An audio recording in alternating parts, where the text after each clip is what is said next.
போர் தொடங்கி இன்னையோட 12 நாட்கள் ஆகிறது. வெறுமனே 24 மணி நேரத்துக்குள்ளால ஈரான் அப்படிங்கிற தேசத்தையே மொத்தமாக எங்களுடைய கட்டுப்பாட்டுக்குள்ள கொண்டு வந்துருவோம்.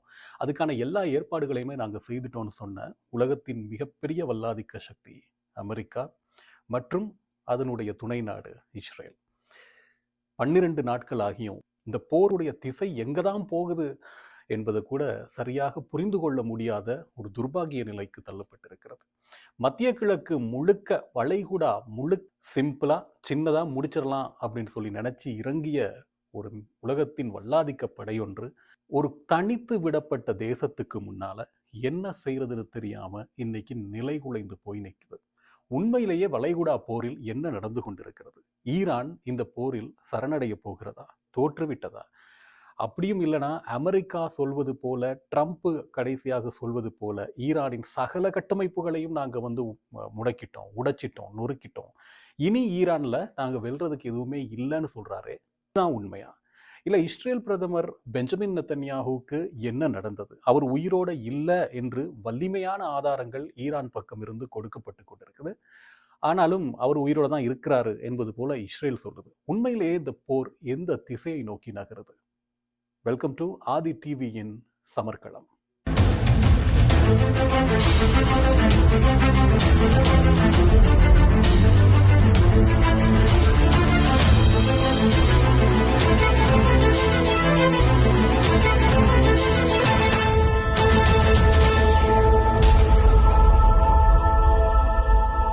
ஆரம்பத்திலிருந்தே அமெரிக்கா போட்ட கணிப்பு அப்படிங்கிறது இந்த போரை பொறுத்த வரைக்கும் ஒரு மிகப்பெரிய தவறை அவர்கள் செய்து விட்டார்கள். அவங்களுடைய கணிப்பும் தவறு, அவங்களுடைய ஈரான் மீதான அந்த வேலிடேஷன்கிறதே மிகப்பெரிய ஒரு தவறு அப்படிங்கிறது தான் இன்னைக்கு உலக ஆய்வாளர்கள் சொல்லக்கூடியது.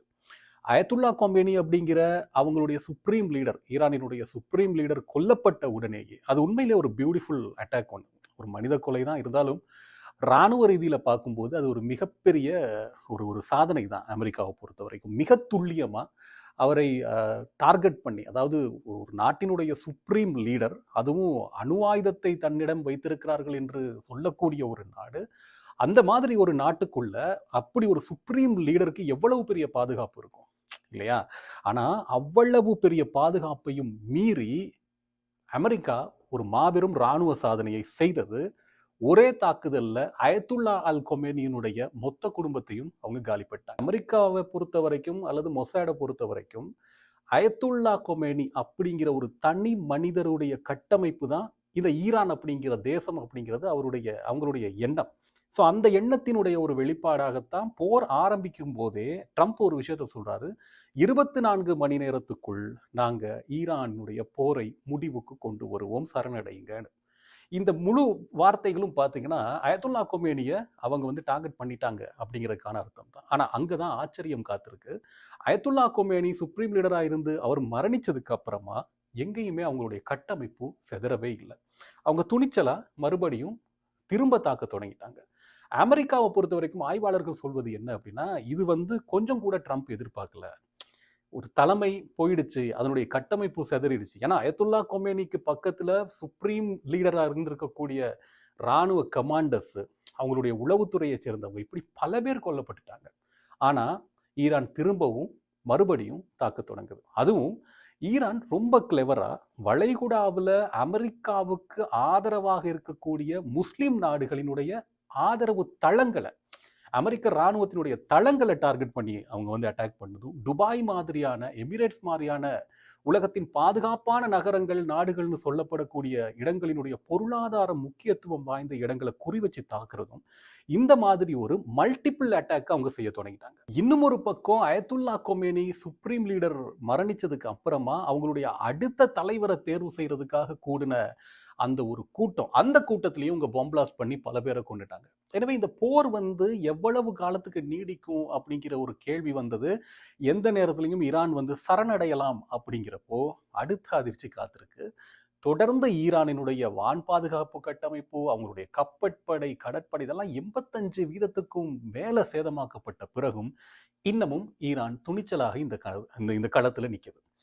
இதுல இப்போதைய நிலவரப்படி இந்த போரில் அமெரிக்கா வென்று விட்டதா, இஸ்ரேல் வென்று விட்டதா, ஈரான் தோற்று விட்டதான்னு கேட்டிங்கன்னா, இந்த போர்ல இதுவரைக்கும் வெற்றி பெற்றவர்கள் யாருமே கிடையாது. அதுதான் உண்மை. ஏன்னா ஈரான் என்ற அந்த ஒரு தேசம் முழுக்க முழுக்க சுற்றி இருக்கக்கூடிய எல்லா நாடுகளையுமே வந்து துவம்சம் செய்து கொண்டிருக்கிறது. இதுவரைக்கும் சரணடைவதற்கான ஒரு சின்ன ஒரு அறிகுறி கூட அவங்க கிட்ட கிடையாது. இந்தியாவுக்கு போக வேண்டிய 2 எண்ணெய் கப்பல்களை வந்து அவங்க திறந்து விட்டுருக்கிறாங்க. இந்த இடத்துல இந்தியா வந்து ஒரு மிகப்பெரிய ஒரு தவறை செய்து விட்டது. உங்களுக்கு நல்லாவே தெரியும். இலங்கை பரப்புல, அதாவது இந்தியாவுக்கு விருந்தாளியாக வந்த, இந்தியாவினால அழைக்கப்பட்ட ஒரு கடற்படை இராணுவம் ஒன்று, அவங்கள பாதுகாக்க வேண்டிய முழு பொறுப்பு இந்தியாவுக்கு தான் இருக்கிறது. ஏன்னா இந்தியா வந்து அந்த பிராந்தியத்தின் ஒரு வல்லாதிக்க சக்தி.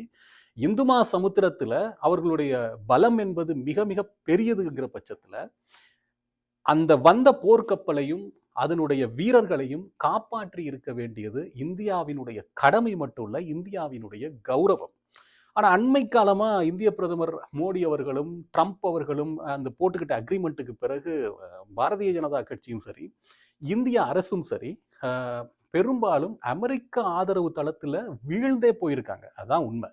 ஏன்னா இந்து சமுத்திரத்துல வச்சு, இலங்கை கடற்பரப்புல வச்சு ஈரானுடைய அந்த போர்க்கப்பல் தாக்கி அழிக்கப்பட்ட உடனே வந்து எப்பவுமே பாரதிய ஜனதா கட்சிக்கு சார்பாக இருக்கக்கூடிய அர்னாப் கோஸ்வாமி மாதிரியான ஊடகவியலாளர்கள் கூட என்ன சொல்றாங்க அப்படின்னா, இது இப்படி செய்ய முடியாது. இந்த மாதிரி ஒரு நடவடிக்கையை அமெரிக்கா என்னைக்குமே நடத்த முடியாது. இது எங்க வீட்டுக்குள்ளேயே வந்து எங்க விருந்தாளியை கொண்டுட்டு போற ஒரு செயல்பாடு. இதை எப்படி அனுமதிக்க முடியுங்கிற அளவுக்கு இது ஒரு பெரிய பேசுபடு பொருள். ஆனா இந்திய தரப்புல இருந்து எந்த ஒரு பதிலும் இதுக்கு வழங்கப்படலை. இத்தனைக்கும் இந்திய ஈரான் நட்புறவு அப்படிங்கிறது வந்து மிகப்பெரிய ஒரு பாரம்பரியம் கொண்டது. ஸோ இந்த கோபம் வந்து இப்போ ஈரானுக்கிட்ட இருக்கு. அவங்க வந்து இதை எதிர்பார்க்கல, இப்படி இந்திய அரசாங்கம் செய்திருக்க கூடாது அப்படிங்கிற ஒரு எண்ணம் அவங்களுக்கு நிச்சயமா இருக்கும். இது நீண்ட கால அடிப்படையில் இது வந்து ஒரு பெரிய உறவு விரிசல் ஒன்று கட்டாயம் ஏற்படுத்த தான் போகுது. அப்படி இருந்தும் 2 எண்ணெய் கப்பல்களை வந்து ஹார்முஸ் ஜலசந்தியிலிருந்து ஈரான் போக விட்டுருக்கு. மறுபக்கமா அமெரிக்காவுக்கு சார்பாக இருக்கக்கூடிய எந்த நாட்டினுடைய கப்பல் வந்தாலும் ஈரான் அங்கே ஃபயர் பண்றாங்க. 2 நாட்களுக்கு முதல் வந்து 3 ஏவுகணைகளை தாய்லாந்து கப்பல் மீது அவங்க வீசி எறிஞ்சதெல்லாம் நாங்கள் பார்த்துருக்கோம், சேதமடைந்ததையும் பார்த்துருக்கோம். ஸோ ஹார்முஸ் ஜலசந்தி இப்போதைக்கு ஒரு அன்ரெஸ்டாகவே இருக்கக்கூடிய ஒரு சூழல்ல உலகம் முழுக்க மிகப்பெரிய எண்ணெய் விலை பிரச்சனைகள்லாம் ஏற்பட்டு இருக்கு இல்லையா? அதுல முதல்ல பாதிக்கப்பட்ட நாடு வந்து இந்தியா தான். இப்போ இந்த 2 கப்பலும் அவங்க திறந்து விட்டதன் காரணமா, அந்த கப்பல்களை அவங்க அனுப்புறதுக்கு ஜலசந்திய இடம் கொடுத்ததன் காரணமா ஓரளவுக்கு இந்தியாவினுடைய எண்ணெய் தட்டுப்பாடு இப்போ சீராக்கப்படலாம் அப்படின்னு சொல்லி எதிர்பார்க்கப்படுது. இந்த மாதிரி ஒரு நேரத்துல ஈரான் வந்து சரணடையுமாங்கிற அந்த ஒரு கேள்வி இருக்கு பாருங்க. ட்ரம்ப் தொடர்ந்து சொல்லிக்கிட்டு இருக்காரு. ட்ரம்ப் வந்து இனிமே ஈரான்ல எங்களுக்கு வந்து எதுவுமே தாக்குறதுக்கு கிடையாது, நம்ம சுதந்திரமா அந்த வானத்துல போயிட்டு வரோம், இது ஒரு டூர் மாதிரி எங்களுக்கு அப்படின்லாம் அவருடைய வார்த்தைகள் சொல்றாரு. இது முதல்ல பேசின ட்ரம்ப்புடைய வார்த்தைகள் இல்லை இது. இப்ப கிட்டத்தட்ட வியட்நாம் போர்ல போய் வரலாற்றுல எப்படி அமெரிக்கா சிக்கி தவிச்சு வெற்றிகரமாக பின்வாங்கிட்டோம் அப்படின்னு சொன்னாங்களோ, அது ஒரு தோல்வி. வியட்நாம்ல மிகப்பெரிய அளவு தோல்வி. அந்த தோல்வியை மறைக்கிறதுக்காக தான் அவங்க வந்து ஒரு வெற்றிகரமான பின்வாங்கல் அப்படிங்கிற மாதிரி பேசியிருப்பாங்க. இப்போ இங்க நடக்கக்கூடிய சிச்சுவேஷன் என்ன அப்படின்னு பாத்தீங்கன்னா, இங்கேயும் அதே தான் நடக்குது. நாளுக்கு நாள் ட்ரம்ப் அப்படிங்கிற அமெரிக்காவினுடைய ஜனாதிபதியிடம் இருந்து வரக்கூடிய அறிக்கைகள் வந்து இந்த போர் வந்து நாங்க நினைச்ச திசையில போகல அப்படிங்கிறதுல வந்து அவங்க ரொம்ப தெளிவா இருக்கிறாங்க. அந்த ஒரு தெளிவின்மை, இந்த போர்ல அமெரிக்கா ஆல்ரெடி தாங்க நினைச்சதை செய்ய முடியல அப்படிங்கிற நிலைமைக்கு வந்துட்டாங்க அப்படிங்கிறது தான் அர்த்தம். இதுக்கு மத்தியில ஈரானை பொறுத்த வரைக்கும் ரஷ்யாவிடமும் பாகிஸ்தானிடமும் ஒரு பேச்சுவார்த்தை நடத்தியிருக்கிறாங்க. இந்த போரை முடிவுக்கு கொண்டு வரணும் அப்படின்னா நாங்க 3 நிபந்தனைகளை முன்வைக்கிறோம். அது என்ன 3 நிபந்தனைகள்னா, 1, ஈரான் என்ற தேசத்துக்கான சர்வதேச அங்கீகாரம், அந்த இறைமை அங்கீகரிக்கப்படணும். 2, இதுவரைக்கும் ஈரான் தேசப்பரப்புக்குள்ள இந்த போர்னால நடைபெற்ற சகல சேதங்களுக்கும் அமெரிக்கா நஷ்ட ஈடு கொடுக்கப்படணும். 3வது, இனி எந்த காலத்திலும் ஈரான் மீதான தாக்குதல் ஒன்றை வெளிநாடுகள் செய்யக்கூடாது அப்படிங்கிற ஒரு அக்ரிமெண்ட் வந்து சர்வதேச ரீதியாக உருவாக்கப்படணும். இந்த 3 நிபந்தனைகளையும் பார்த்தாலே உங்களுக்கு ஒரு விஷயம் புரியும்.